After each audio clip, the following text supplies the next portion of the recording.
Hello viewers, Super GT here. Welcome to this week's Daily Race C for what can only be described as an intriguing but also strategic race. We're going to jump into the first one here, starting second on the grid. I think for the first time in my life I've actually qualified quite well.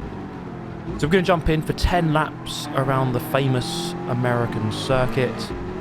Now, it might seem very simple, this race, on paper. 10 laps on this simple track. You have to make one pit stop. Fairly standard in Group 3. It's about as standard as it gets, really. But once you start racing it, you realise there are much finer nuances. So let's jump into this one.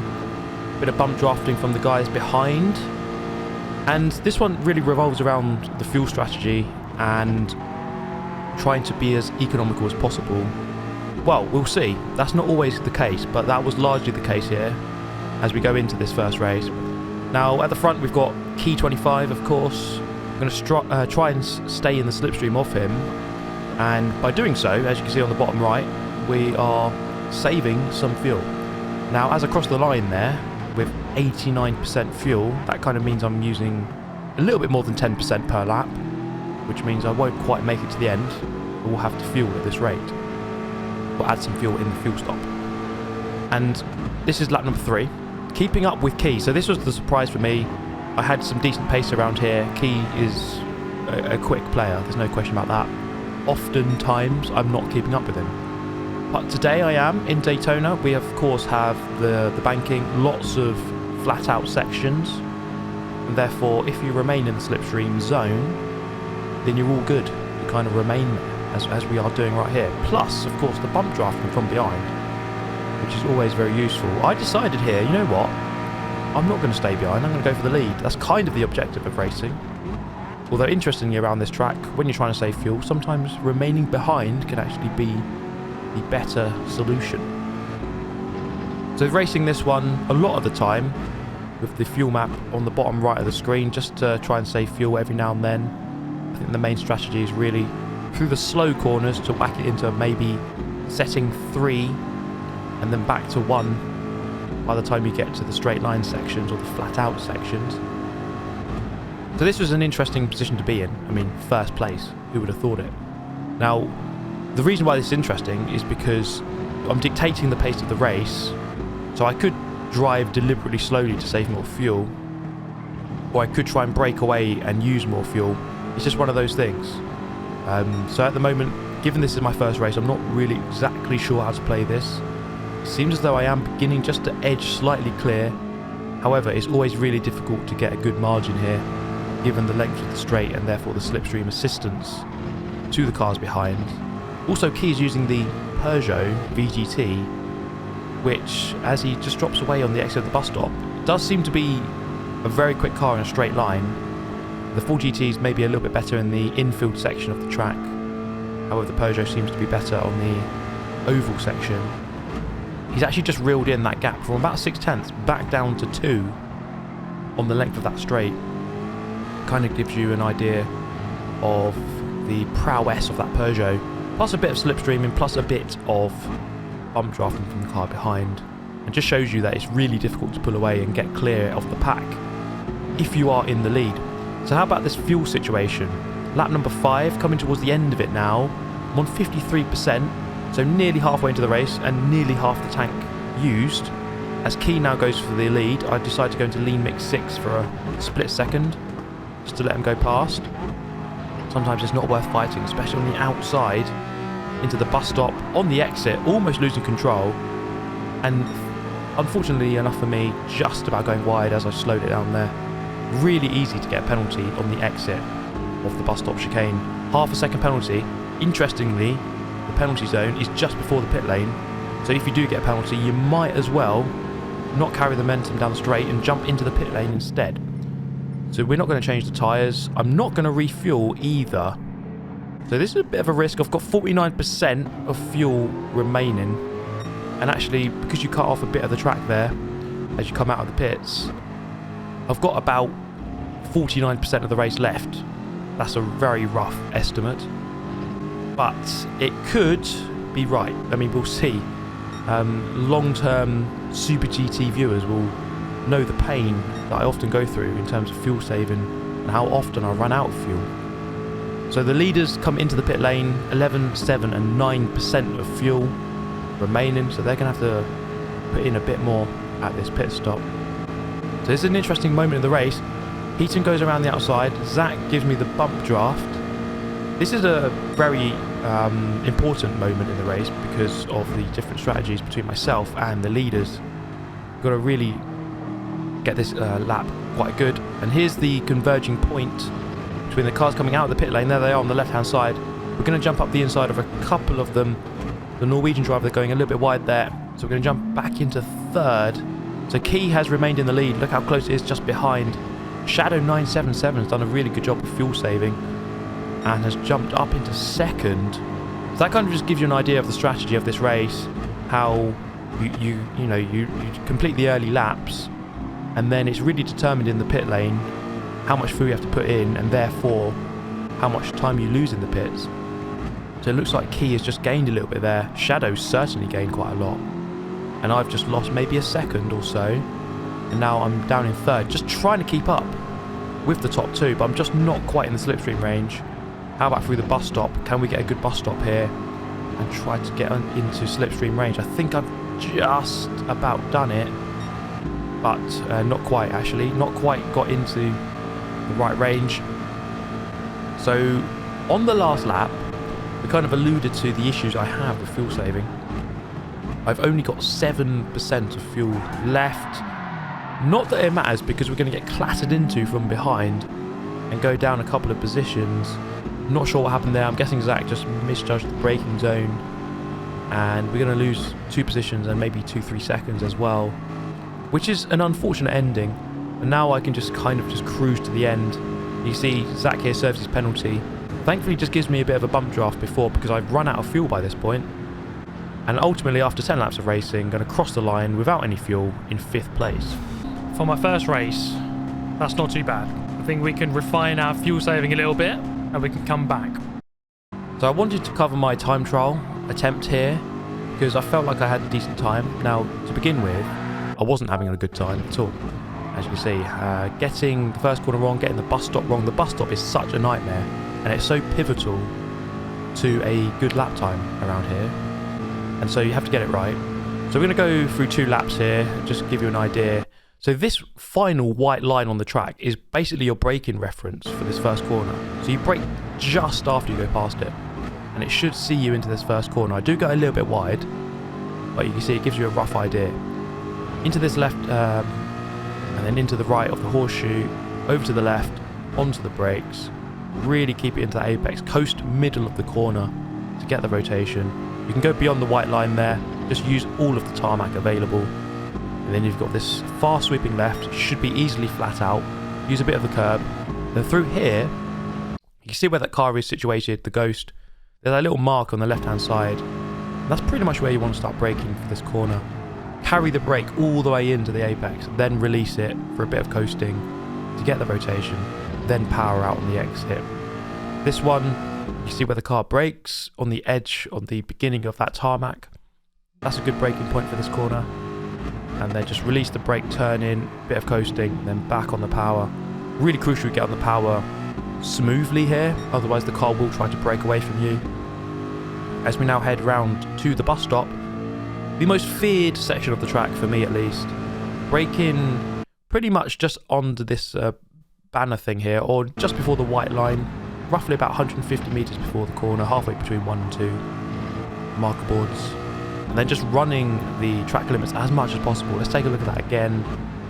2 wheels on the grass on the way in, all over that second curb, keeping really tight through the middle of the corner. And then as long as you keep 2 wheels on the orange curb on the exit, then you're okay. And it's really crucial that you do that, because that's how you get the speed onto the straight. So for reference, the Ghost in front is a 43.9, so I haven't kept up with it on that lap. The Ghost is starting 1/10 ahead of me. So that lap was a 144.1. We can try and improve that here. Much tighter through the first corner. That allows you to get on the power slightly earlier. And through there we've saved maybe about 1/10 compared to the previous lap. Going in quite narrow here, but we can pivot and still get a good exit from the horseshoe, and still about a tenth up on the previous lap. So I could definitely get a 44.0 here, but let's see if we can continue and improve into this one. Remember the braking point on the left hand side, there's a little darker piece of tarmac, bit of coasting mid corner, back on the power, on the exit, more than a tenth up now on the previous lap. Braking on the end of the tarmac, throw the car in, bit of coasting, squeeze the power on gently. You see the car wants to break away there actually. You're fully turning pretty much whilst accelerating. The car wants to rotate, it wants to spin into the chicane. Decent line through there, right on the edge of the track limits. So it was a bit of a mixed lap. First sector was really good, middle two not so good, final sector a bit better. It is going to be a slight improvement to a 44.1, a low. But this is going to be my best lap, so let's follow this one. Again, brake on the end of the white line, go quite wide. To bring it really close to that tyre wall on the inside, you've got to get really close to it to maximise the track limits. We are about a third of a tenth up on the previous lap. Carrying the speed in, off the brake, release, and back on the power on the exit. It's a nice tidy line that. And we've released about a tenth up on the previous lap. So I'm thinking at this point this could be a 43.9 or at least a 44.0 if we continue this pace to the end. Carrying the speed in, I decided to brake a tiny bit later and it seemed to work, and just definitely gained a bit of speed on the way in. Didn't really lose anything on the way out, so that was a net gain overall for that corner. Onto the back straight, didn't have the oversteer moment that time around, as you can see. Kept it a bit smoother compared to the previous lap, and we gained maybe half a tenth because of that. Into the bus stop, got to get this right, keep it nice and tight here, over the curb, get on the power, and actually I've gained compared to the Ghost, which is always a relief around here. I have lost a small amount in sector 4, but it is going to be a decent lap. It's going to be a 43.977, and I was very, very happy with that. So jumping into the second race, this one was a little bit interesting because I was down in third this time, and this one kind of shows you the difference if you lose the slipstream. I'm going to cover this race quite quickly, as it's an interesting race. Let's put it that way. Kind of a different case study compared to the first one. So this one, we've got the Spanish guy, and I felt like he was a little bit off in this first race, first lap, should I say. And it seemed to be his first race of the day. This often happens when you do consecutive races. Someone else jumps in, and you realise actually they're a bit off the pace. Maybe they haven't quite woken up yet, and they're not quite on the pace. And so on the final corner of lap 1, I get past him, but you see Key has a massive gap now in the lead. So I'm 1.1 seconds behind, quite a big margin. It's going to be really difficult to reel that in. Only with the assistance of bump drafting from behind will I realistically be able to do that. This is lap 4, the gap was up to 1.4, 1.5. So the pace was fairly well balanced, but he was on the whole a tiny bit quicker. On this lap I had a really good lap. I reeled it back into 1.1, but just completely screwed up the bus stop, and so lost a handful of time and got a penalty. And so this dictated my pit stop. As I kind of alluded to earlier, once you have this penalty, it's best to take the penalty and jump into the pit lane immediately to minimise the time loss. So there we go, not going to change the tyres, a bit of refuelling, and I come out here with 33% of fuel, as you can see, or 32% now, with basically, let's say 2.5 laps remaining. This is lap number 9, jumping past a couple of people there who come out of the pit lane 1 lap later. So Key just in front. I've actually gained slightly, in fact the gap is about 1 second. But through here, unfortunately, just completely bodge the bus stop. It was just such a difficult corner to get right, especially when you're really pushing on the edge and trying to catch up with someone. There's so much risk involved through that turn. But as a result of that penalty, dropping down now into 6th place, crossing the line with 10% of fuel remaining for this final lap. So it seems though the last 2 laps I've actually been using about 11.5% per lap. And it kind of gives you an idea, because I was getting a little bit complacent in the stint. I kind of came out of the pits with 33, 32%. I didn't really look at the fuel after that. I kind of just assumed that I'd make it to the end. But what you're about to see is that I don't. So we got up the inside of Zach. I'm only 2.7 seconds off the lead at this point. So despite some penalties and some mistakes, I think I've raced decently. But it just shows you the real fine margins of this race. You do have to get the fuel dead right.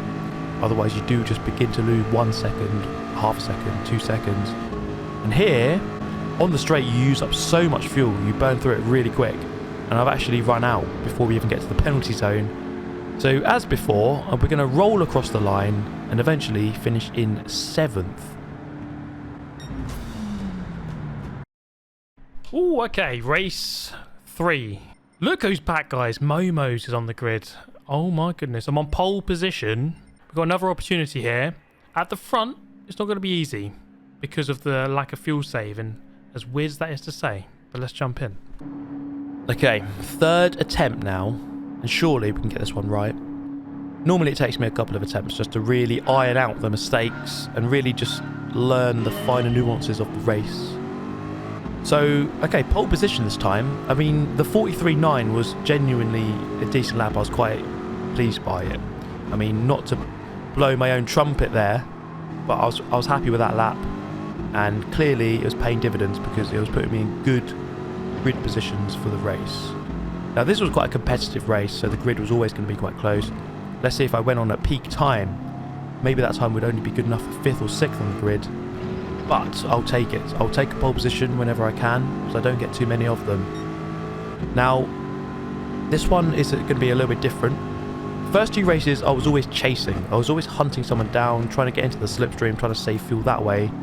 When you're in the lead, the race is very different, especially in a fuel-saving race. You don't have the benefit of slipstream. And so the dynamic, the way it plays out, and the way you think about the race is slightly different. But I had quite a good pattern down for fuel saving. Luckily, the guys behind were very willing to cooperate. As you can see, Jack, I say Jack, he's called Jay Willoughby. I've just called him Jack for no reason. Willoughby behind here is very willing to push. And that's good. We can push away as a group together from the rest of the pack. And that only benefits all of us. We could easily have a fight if we wanted, but that would only draw in the rest of the pack. It would only wear out our tyres and probably use up more fuel as well. So it's not really worth doing, especially early doors. Now actually, Willoughby actually tries to betray me here, goes around the outside. Now I've got the inside line, I can protect this line here by sticking to the yellow line on the left hand side. There's not much this guy can do around the outside at turn 1 Daytona. So I've got him where I need him to be, on the outside, on the right hand side, and I'm just going to keep the lead. So it's going to be an interesting race. The dynamic is quite interesting where you're trying to defend whilst also driving somewhat slower than normal by fuel saving. So as you can see there, I went down into fuel mix 3 during the hairpin, then back up to 1 on the exit. And I'm going to do the same here into this right-hander, going slightly defensive on the way in, just to deter a move into here. So into fuel mix 3, let the car rotate, back to 1 on the exit for the acceleration. And it might not seem like much doing that over and over again, but over the course of 10 laps, doing it twice per lap, 3 times per lap, it's gonna add up. It's gonna slowly add up, and it might only mean a few percent that you save in terms of fuel, but that can make the difference between saving half a second or 1 second in the pit stop. So that's where the whole difference is in this race. That's really where you win and lose this race. As you can probably tell, my voice is disappearing, so if it does completely disappear before the end of the video, I do apologise for those who are looking to fall asleep to this one. So this is lap number 6 now. As we get bump drafted, I always put the fuel mix up a bit, or sorry, down towards like lean, because if the guy behind has no intention of overtaking, they're going to bump draft me, then I might as well use that opportunity to save a bit more fuel. So bumping down the straight, this is lap number 6. Zach is very much working with me, and it looks like we're just beginning to edge clear of 3rd and 4th. We could use this lap as an opportunity. I say that, he's actually made a mistake there. So now, Zach is 3/4 of a second behind. I could use this as an opportunity now to try to pull away from the three of them. But Zach is actually quite quick here. He actually managed to keep me within slipstream range. And so I was not able to pull clear. It's always just really difficult to do that around here. And it's not really worth pushing and using too much fuel to do it. It can be. It really depends on the situation. But it is difficult. Actually, he has a penalty now. So this is going to be an interesting lap. He's probably going to serve it and move to the left. And yes, he is. Or viewer's right. And he's actually got 20% fuel. In fact, the Norwegian also has 20%. Interestingly, because I've got 27%. So that's really interesting to me because I've been the one in the lead, but I've saved 7% more fuel than the car behind, which should save more because it's behind, it's in the slipstream, it should be saving more than me. But for some reason they've really made a big balls up there. And so I'm going to save a small amount of time here in the pit stop. Let's take a look. Not changing the tyres. On 17%, we're going to whack that up to maybe about 23, something like that. 23, 24, there we go, 24 is enough. It's hard to get that exact. But as we pull out of the pit lane, let's take a look at the situation. So suddenly, out of nowhere, we've got this guy called Big Mac 95 in second, and I've no idea where this person came from. And it seems like on this race, quite a lot of people just didn't do the pit stop, and I think this guy is one of them, who weirdly just doesn't want to do the fuel stop but will take the penalty, the 1 minute penalty that you get for not doing the pit stop. So I don't think that there's something I have to worry about, but something I do have to consider is if they get in my slipstream range, they will get closer to me, and in turn they will tow the guy in third also closer to me.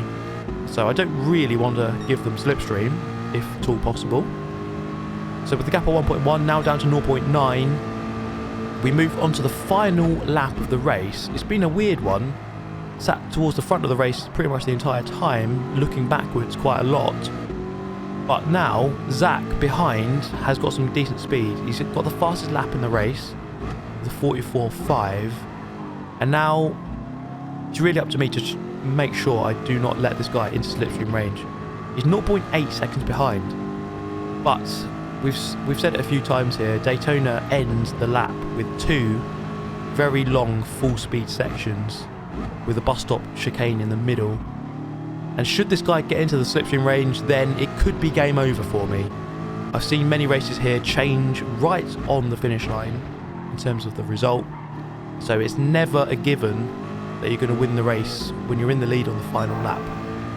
So coming round towards the bus stop, on the final lap, I do manage, thankfully, to hold my nerve, keep the gap at 0.9, not get a penalty on the bus stop, which would have been catastrophic. I would have lost the race had I done that. And so finally, after 10 laps and many disastrous races, I finally have a successful one and win a race. Come on! We did it at long last, guys. We got the win. Get in there, Lewis.